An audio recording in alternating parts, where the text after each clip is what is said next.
तुम्हाला देखील रात्री 1-1, 2-2 वाजेपर्यंत झोप येत नाही आणि न झालेल्या झोपेमुळे डोकं दुखतं, दिवसभर खूप जास्त स्लिपी अनइझी फील होतं आणि खूप जास्त डिस्टर्ब फील होतं. तर झोप न येण्यामागची प्रमुख 5 कारणे. यातील सगळ्यात महत्वाचं कारण म्हणजे कॅफेन इनटेक. जर आपल्या बॉडीमध्ये जास्त प्रमाणात कॅफेन इनटेक होत असेल तर निश्चित ते आपल्या झोपेवर परिणाम करते आणि आपल्याला झोप येत नाही. हे कॅफेन विविध प्रकारच्या कोल्ड ड्रिंक्समध्ये आपल्याला तसेच आपल्याला कॉफीमध्ये आढळून येतं. तर आपण काळजी घ्यायची आहे की आपण कमी प्रमाणात कॉफीचं इनटेक करायचं आहे आणि किमान झोपेच्या 3 तास आधी तरी आपण कॅफेन इनटेक थांबवायला हवा. Number 2, screen time. काय झाले की आजकालच्या बदलत्या जीवनशैलीमुळे खूप साऱ्या प्रमाणात मोबाईलचा वापर झालेला आहे. त्यामुळे आपल्या डोळ्यांसमोर सतत मोबाईलची स्क्रीन असते आणि सतत डोळ्यांसमोर मोबाईलची स्क्रीन असल्यामुळे डोळ्यांवर त्याचा प्रचंड ताण येतो. त्यामुळे आलेली झोप सुद्धा निघून जाते. त्यामुळे आपल्याला निद्रानाशाचा त्रास सुरू होतो.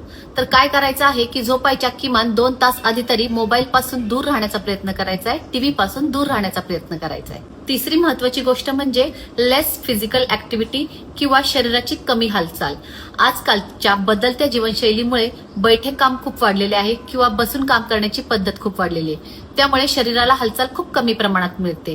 तर काय करायचं आहे, स्विमिंग, रनिंग, वॉकिंग किंवा कुठलेही प्रकारचे खेळ खेळणे किंवा 1 तासभर तुम्ही योगा करू शकता किंवा जिमला जाऊ शकता.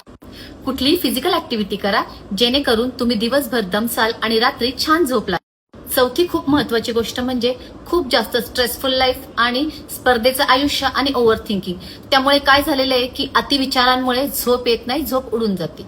तर काय करायचं आहे की सकारात्मक दृष्टिकोन ठेवायचा आहे, मेडिटेशन करायचं आहे, छान छान सकारात्मक पुस्तकं वाचायची आहेत, ट्रेकिंगला जायचं, फिरायला जायचं, स्वतःला आनंद मिळेल अशा छोट्या छोट्या गोष्टी करायच्या. त्याने निश्चितच तुमची विचार करण्याची पद्धत बदलेल. तुम्ही ओव्हर थिंकिंगच्या या चक्रातनं बाहेर पडसाल आणि तुम्हाला छान झोप. 5वी महत्वाची गोष्ट म्हणजे बेड टाइम एन्व्हायरमेंट. जर तुमच्या बेडरूममध्ये पॉझिटिव्ह वातावरण असेल, तसेच डिम लाईट असेल, शांत म्युझिक चालू असेल, गादी चांगली असेल तर नक्कीच तुम्हाला शांत आणि छान झोप लागेल. माझा व्हिडिओ नक्कीच तुम्हाला मदतपूर्ण आणि माहितीपूर्ण वाटला असेल आणि जर माझा व्हिडिओ तुम्हाला इन्फॉर्मेटिव्ह वाटला असेल तर तुमच्या अशा मित्रमैत्रिणींना शेअर करा की ज्यांना झोपेचा त्रास आहे.